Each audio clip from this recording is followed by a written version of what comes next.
Hello and welcome everyone. In this quick start tutorial we're going to be having a look at the new Inventory Cog system from NullSave, available on the Unity Asset Store. We're going to be covering equip and store points, creating a new weapon with stats and breakdown, creating a new piece of armor with skin mesh renderer, creating a recipe, and assigning all of this to the Inventory Cog. To get started, we've loaded up Demo 2 that comes with the asset, and we've also downloaded the free asset Fantasy Medieval Weapon from Cattleya. We're going to be using that to create our new weapon. Now before we pop into actually creating anything, let's have a look at our Nancy character, which is what we use for the demo here in Inventory Cog. She comes in several different pieces. We've got hair, head, legs, and torso. These are all skin meshes that are assigned to a shared armature, and each one of these default items we've added a customization point to, and the location and is default are there for your use. The only thing that we particularly care about here is the point ID, which will be referenced by all of these empty objects that you see here. These empty objects are what's going to store our equipment when we equip it to the character, and those also have equip point IDs, and that's what the system uses to locate the point. We also have here, we could assign a store point to it. Nothing on here has a store point for the armor. You're either wearing it or not. But we have a bone source and a default skin. So the reason that we have this is on the torso, when we assign a new object to it, we will hide anything that's the default skin. So since the default skin is torso type 1, we will be hiding this when we assign something new. And then if we have nothing assigned to this guy, we will show the default back again. And that's the really simple way that we take care of skin meshes. Now for static items, we can have a look at, let's go to an equip point first. So we'll drill all the way down to the right hand, and what we've added is an empty object which we can rotate and move around to where we would generally like our object to be assigned once it's equipped. We give it an equip point name, and we can assign a store point to it as well. So if we pop on over to the store point, this is again just an empty object that we've rotated and moved to about where we would like it to be on the character. Store points can, when you store an item, force other items to become unstored. And the use case for that is things like two-handed weapons. So if I store a two-handed weapon, say a pole or a two-handed sword, I want to then immediately unstore without any extra coding. I want to immediately unstore my left hand, my right hand, or my shield. And I do that by simply dragging those objects in here. And so if I store my two-handed weapon, I will instantly pull out my one-handed sword and my shield if those are already stored. And I can do the same for the equip point as well. So when I equip my two-handed weapon, actually in this case it's a one-handed weapon, I'll store my two-handed weapon. And now let's go ahead and create an object to throw into this. So let's go into Cattleya. We'll shrink our Nancy down. Because items are automatically assigned a local position of 0 and a local rotation of 0, we like to have an empty object to store it in. So we're going to name this Cattleya Sword, and we're going to reset the transform, and we're going to just drag up Sword 1 from the Cattleya assets. And I think the size on this guy is pretty good, so what we're going to do now is we're going to start the project up, and we'll instantly just go to pause, and we're going to find the equip point that we want here. I'm going to actually go to the left hand. We have this character be left-handed, so we'll drill down the left hand, And this is going to be, actually, you know what, let's make it a two-handed weapon. It's not, but we'll make it one just so that we can see what would happen. So now we'll drag our object up. This is the easiest way to create the prefab for equipping. Just drag it right into where you want it, reset the position and the rotation, leave the scale alone. And now we can go ahead into the sub-object, right? We want to go into the sword, not the parent object that will be reset to 0. And let's get this sort of rotated the way that we would like it. And so the rotation looks pretty good here. We just need to move it into the spot.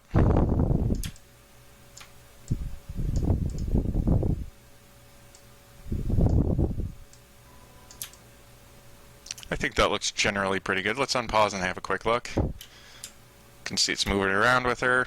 That looks like a good spot. So what I'm going to do real quick is I'm going to create a new folder, and we'll call it tutorial video. And we're just going to drag the Cattleya sword down in here to make a prefab of it. We can stop our project now. We can delete this existing item. And now we're ready to start making the actual item. So we'll go to Create, Talk, Inventory, Inventory Item. We'll also name this Cattleya Sword. And in here we've got quite a few options. This should mostly be pretty self-explanatory. For the category, we're going to pull in an existing prefab. So we'll go into Null Save, Inventory Cog, Examples Demo 2, Prefabs, Categories, and we'll bring in Weapons. And let's have a look at that real quick so that we can see what this is. All it is it's a display name, a description as a sprite, and we can display it or lock it, give it maximum slots, give it locking slots. Nice and customizable, easy to understand there. So now we'll pop back into our item, give it a display name, Cattleya Sword, and we're going to give it a UI tag as well. So let's just go ahead and add one, and we'll do melee, and we can investigate that as well. So a UI tag is just an icon and a text, completely optional. You can have as many of them as you want. You can have none of them. This is just for UI. This is to show your player some more detailed information about this item. And the item that we're displaying here is that it's a melee weapon. We're going to assign it a type of weapon, and it's going to ask us if we want to use ammo. We don't. Damage mod and health mod are not used by Inventory Cog. These are available for you to use, but in this example we've got Stats Cog installed. Stats Cog is another option from Null Save that allows you to handle stats for your characters. And what we're going to do is we're going to do an affected stat of melee attack, and we're going to give it 25. And if we just look at Nancy real quick, we can see in her stats cog she has stat values: defense, health, melee attack, and ranged attack. We're going to be modifying ranged melee attack and adding 25 to it for as long as this item is equipped. Okay, so we're going to say we can equip it, we can store it, and when we equip it, we're going to want to give it this prefab that we just made. And this right here, auto equip, is for when you put it in your start objects or when you loot it. So when you loot it, you can automatically equip it never. You can equip it if there is a slot free, or you can always equip it. So if you say always, it will try and find a free slot, and if it can't, it will do it in the first slot that it finds that matches one of your equip points. And the equip point that we're going to use is this 2-hand equip point. We can see it's got a equip point ID of 2-hand, so we're going to put it in here. The reason that we have the IDs instead of a reference is so that you can put these objects on multiple different characters, and they won't care the specific instance, they'll only care about the ID. We're going to say that this is not a stackable object, so every single one of these is going to take up its own slot. Rarity, value, and weight are mostly used just for display. You can tie into them all you like, but they're not affecting to the inventory cog. The condition of an object is used by inventory cog, and we're going to set this to be 0.4. And we're going to say that it is repairable. It doesn't have to be repairable to have a condition. It could be a piece of food that spoils. In this case, we can repair the weapon, and we're going to need to put a repair increment. And what the repair increment is how much is repaired for each use. And we're going to repair it 10% every time we repair it. And we're going to have an increment cost. This is, again, for your display only. If you wanted to have a vendor or a merchant or a smithy be able to repair objects, this is where you could specify the cost in your in-game currency to do so. But to manually repair with the system, we're going to give it some components. And these components, just like the sword, are inventory objects. And we're going to say that it needs 2 pieces of steel. And we're going to say that it needs, oops, clicked a little too fast there, 4 screws. So to repair 10% of this, you'll need 2 screws, or sorry, 2 steel and 4 screws. And Inventory Cog will automatically allow you to repair it for as much as you can. So if I had 20 screws and 30 pieces of steel, it would automatically repair the condition all the way back up to 1 for me, because I would have enough to do that. And we'll see how that works in a moment here. We're going to allow you to break this piece down as well. And we're going to say that when you break it down, you get 2 pieces of steel, and that's it. So we're ready now. We can add this to the inventory, we can equip it, we can store it, we can repair it, and we can break it down. We'll go on over to Nancy, and in Inventory Cog, we can see we've already got our categories that we have added. And we'll go into available items. This is the list of every single item that could be added to your character. Not that is, but could be. And we're just going to drag in the Catlia sword. And we can see it's added there now. And we want to give it to you to begin with. So we'll go over to starting items. And we can see this is a bit of a long list, but that's because we've got the tutorial going where we give you everything that you could possibly have. So we'll go down here. Your items are stored for you alphabetically, and it's based off what's in your available items. So I'll select Catlia sword, give it a count of 1, and we'll press play.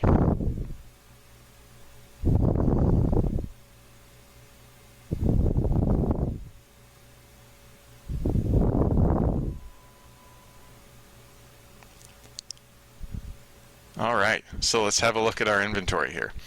Catlia's sword is available to us, and if we look at Stats Cog before we equip it, let's go over to melee attack, and we can see we've got a value of 0. Let's equip it, and now we can see we've got a value of 25, and the modifier is 25, which means it's actively applying the modifier for this sword, and as soon as we unequip it, we'll see that that goes away. So perfectly integrated there, nice and easy for you. If we exit the inventory, we can see now that we have it in our hand. And if we bring in a one-handed weapon, we can see that it's being stored because one hand is forcing two-hand to store on equip.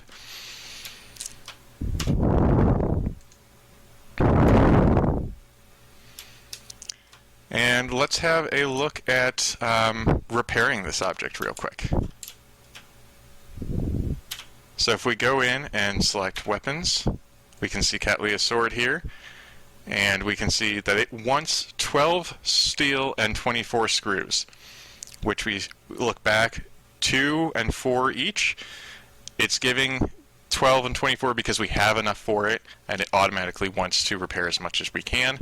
You can make the system do it however you like, by the way. You can calculate each one based off the repair cost. So we're going to go ahead and we're going to hit repair. We see it disappears from our list here. We'll exit, go into Cattleya Sword, our condition is full. Fantastic. So let's pop on over real quick to the breakdown table. We'll select weapons again, and we'll select Cattleya Sword. It'll give us 2 steel. So before we break it down, let's look at our inventory. We have 87 steel currently. And once we break it down and go back into our inventory, now we've got 89 steel. So quick as that, we've spent maybe 15 minutes or less on this, and we have a new item.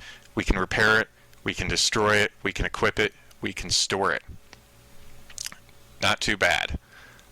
Let's make it so that we can craft it.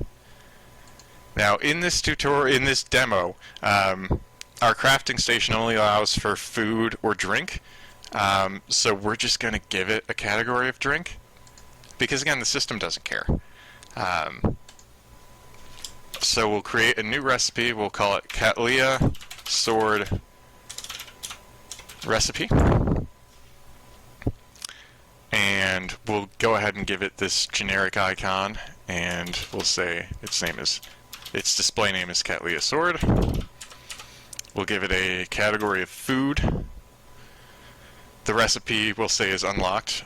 If you don't unlock it, it won't return in your list of available recipes.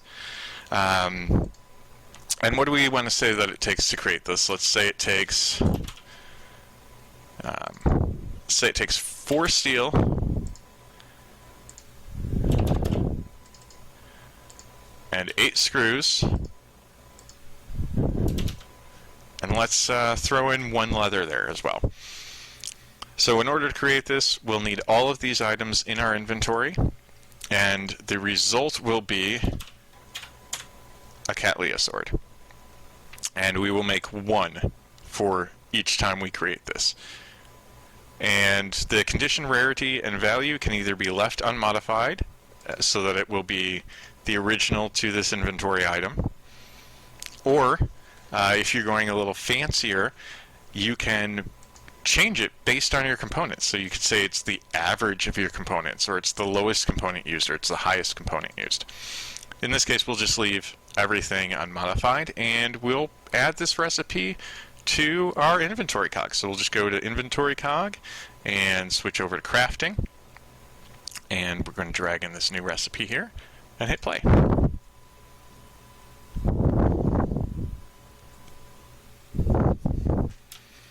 So we'll run over to the crafting area,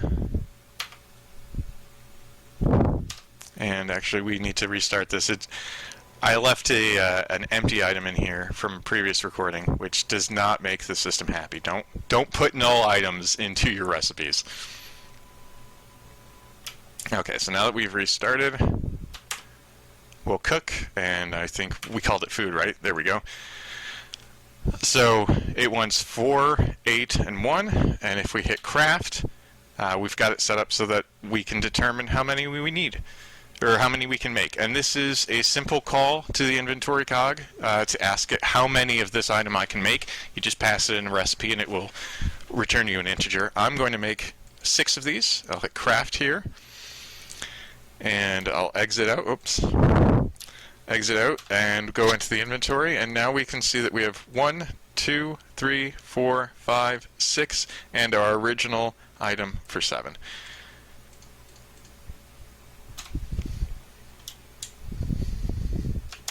And we can see that this is items are applied to the individual. We can break down 1 here, and we can go over here, and I think it's the first one we have equipped, right? We can repair that. And if we go into our inventory, yep, the first one is repaired, and we've destroyed 1. So finally, let's take a look at what is involved with creating a skinned mesh armor. So in order to do this, we're just going to go over into our shared folder, and we're going to select one of these items to pull it out. Let's go with Survivor pants. I like the survivor pants. Unlike the other objects, this doesn't need a parent. It is simply ready to go because it's going to be in the default 0, 0 position, right? So if I go to our folder and do create talk inventory item, we'll say new survivor pants. And we'll give it an icon to set it apart from the pants that we've already created. And we're going to assign it to the apparel. In fact, let's really set it apart. Let's put it into MISC. And we're going to name this new pants so that we can see this ID doesn't matter. It's just the display that matters. We won't give it a tag. We'll set it as armor, and we can see that it doesn't give us, hey, what kind of ammo does this need? We're going to say it's not droppable. It is equipable, but it's not storable. The equip object is going to simply be these new survivor pants.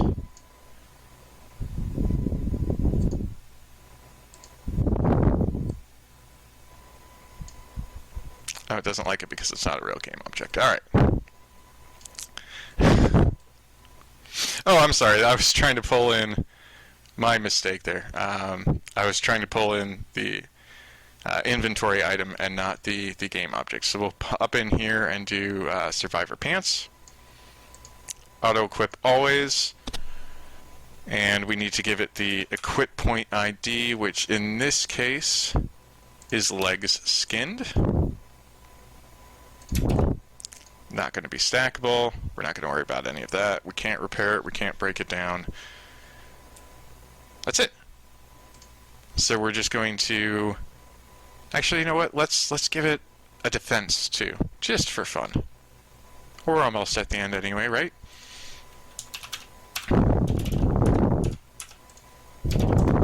Give it a defense of 12. That'll really set it apart from our other one. So in the inventory cog, we'll go to available items. We'll bring in new survivor pants. Then we'll go to starting items. And we're going to add new survivor pants. Okay. And these should automatically equip because we set it to do so, right? So as we hit play here, we can see we're wearing our pants. And they move along perfectly with her. The only thing that we need to do is make sure that these objects share a skeleton. So when I first brought these in, first of all, I modeled them on the same armature as Nancy. And when I imported it, I just set the human rig to copy from the base avatar. So there we are. In about 20 minutes, we've created new items and recipes and breakdowns and taken a look at the equip points. So this should get you started and give you everything that you need. We really hope that you enjoy this asset, and we look forward to hearing from you. Until next time.